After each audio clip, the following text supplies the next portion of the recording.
దూకుడు పెంచాయి. అభ్యర్థులు ఎంపిక చేసే పనిలో అన్ని పార్టీలు బిజీ అయ్యాయి. మల్కాజ్గిరి కాంగ్రెస్ అభ్యర్థిగా కంచర్ల చంద్రశేఖర్ రెడ్డి, బండ్ల గణేష్ పేర్లు వినిపిస్తున్నాయి.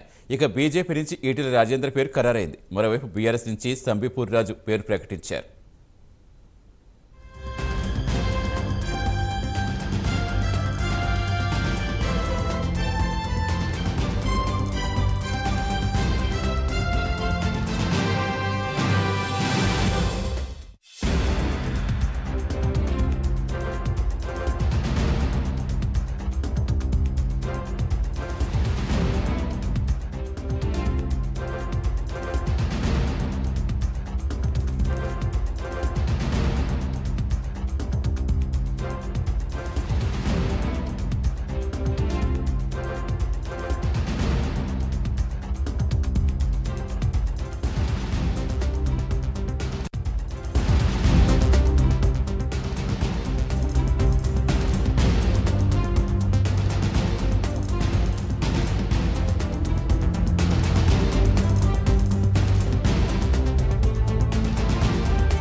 పార్లమెంటు ఎన్నికల నేపథ్యంలో అన్ని పార్టీలు దూకుడు పెంచాయి. అభ్యర్థులను ఎంపిక చేసే పనిలో అన్ని పార్టీలు బిజీ అయ్యాయి.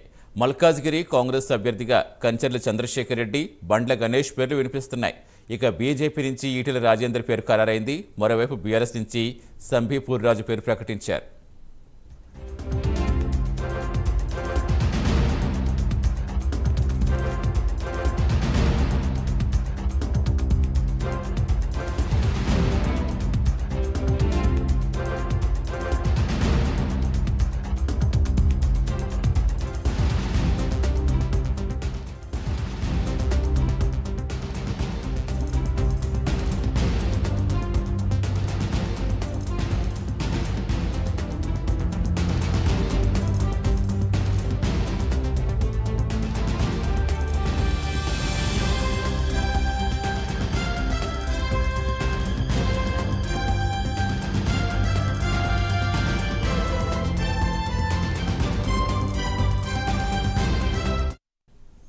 పూర్తి వివరాలు ఇచ్చేందుకు మా కరెస్పాండెంట్ నాగేంద్ర లైవ్లో జాయిన్ అవుతున్నారు. నాగేంద్ర, మొత్తానికి బీఆర్ఎస్ బీజేపీ అయితే ఫైనల్ చేస్తే ఇప్పుడు కాంగ్రెస్ నుంచి ఎవరు?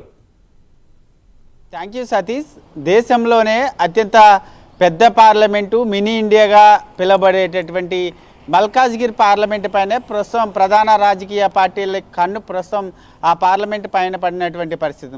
ముఖ్యంగా మల్కాజ్గిరి పార్లమెంటుకి సంబంధించినటువంటి అంశంలో ఇప్పటికే బీజేపీ మాజీ మంత్రి అయినటువంటి ఈటెల రాజేందర్ని తమ అభ్యర్థిగా ప్రకటించడంతో పాటు మరొకవైపు దూకుడుగా ప్రచారం చేస్తున్నటువంటి పరిస్థితి ఉంది. మరొకవైపు బీఆర్ఎస్కి సంబంధించి నిన్ననే ఎమ్మెల్సీగా ఉన్నటువంటి సంబీపూర్ రాజుని మల్కాజ్గిరి అభ్యర్థిగా ప్రకటిస్తూ కూడా నిన్న నిర్ణయం తీసుకోవడం జరిగింది. కానీ జాతీయ పార్టీ అయినటువంటి కాంగ్రెస్ పార్టీ మాత్రం ఇప్పటివరకు కూడా మల్కాజ్గిరికి సంబంధించినటువంటి పార్లమెంట్ అభ్యర్థి పైన ఇప్పటివరకు కూడా అవగాహనకు వచ్చినటువంటి పరిస్థితి లేదు. ఎందుకంటే ఇప్పటికే ఒకవైపు మల్కాజ్గిరి నుంచి కాంగ్రెస్ పార్టీ నుంచి పోటీ చేసేందుకు ఒకవైపు బండ్ల గణేష్తో పాటు మరొక వైపు బీఆర్ఎస్ నుంచి కాంగ్రెస్ పార్టీలోకి వచ్చినటువంటి కంచర్ల చంద్రశేఖర్ రెడ్డి, వీరిద్దరు కూడా ప్రస్తుతం మల్కాజ్గిరి టికెట్ పైన వారిద్దరు కూడా ఆశతో ఉన్నారు. కానీ కాంగ్రెస్ అధిష్టానం వారిద్దరికీ మల్కాజ్గిరి టికెట్ నుంచి అవకాశం కల్పిస్తుందా ఎవరికైనా అన్నది మాత్రం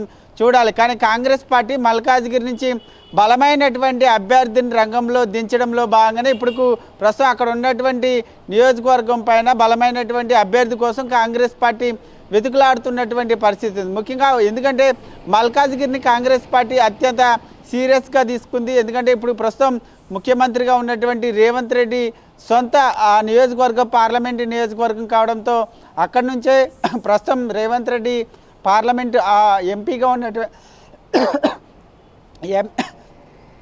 ఎంపీగా ఉన్నటువంటి నేపథ్యంలో ప్రస్తుతం అక్కడి నుంచి బలమైనటువంటి నేతను దింపాలనేటటువంటి ఆలోచనలో కాంగ్రెస్ ఉంది. ప్రస్తుతం ఆ దిశగానే అయితే కాంగ్రెస్ పార్టీ కసరత్తు చేస్తున్నటువంటి పరిస్థితి అయితే కనిపిస్తుంది. మొత్తానికి మల్కాజ్గిరి నియోజకవర్గం నుంచి తమ అభ్యర్థులను గెలిపించుకునేందుకు 3 ప్రధాన రాజకీయ పార్టీలు కూడా బలమైనటువంటి అభ్యర్థులను దింపడంతో పాటు మరొకవైపు ఆ స్థానాన్ని ఎట్టి పరిస్థితుల్లో కూడా కైవసం చేసుకోవాలనేటటువంటి లక్ష్యంగా ప్రస్తుతం మూడు పార్టీలు ఉన్నటువంటి పరిస్థితి అయితే కనిపిస్తుందని చెప్పాలి సతీష్. Thank you Nagendra.